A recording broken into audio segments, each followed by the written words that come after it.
কি খবৰ সকলোৰে আজি আমি যাব ওলাইছো ফুৰিবলৈ আৰু আমি আছো ৰাজনগৰ বিহাৰৰ ৰাজনগৰ নামৰ ঠাইত ইয়াতে ৰজা মহাৰাজাৰ দিনত কিছুমান যে মেহেল আছিল এইবিলাক আছে ভাল লাগে চাবলে চাওকচোন অকনমান দূৰৰ পৰাই দেখা দিছো এনেকুৱা ইয়াত এতিয়া কলেজ পাতিছে দূৰৰ পৰা দেখাইছো বাৰু মই তথাপিও ভাল লাগে আৰু চাবলে ভিতৰত সোমাই গৈছো কিন্তু গোটেইখিনি চোৱা নাই তাকে চাম এদিন বাৰু পাৰিলে আপোনালোককো দেখাম হাই কৈ দিয়া কোনো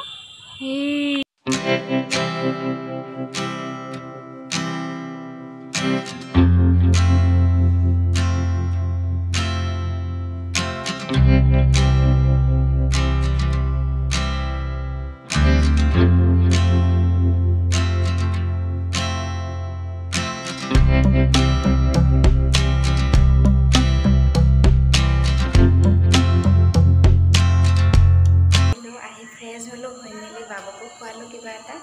আৰু ভাত তাত বনালো হাজবেণ্ডে মটন আনিছিলে বনালো তাকে এতিয়া খাম তাৰপিছত শুই যাম যিহেতু ৰাতিপুৱা হাজবেণ্ডৰ আকৌ ডিউটি আছে এতিয়া সোনকালে শুই যাম দেই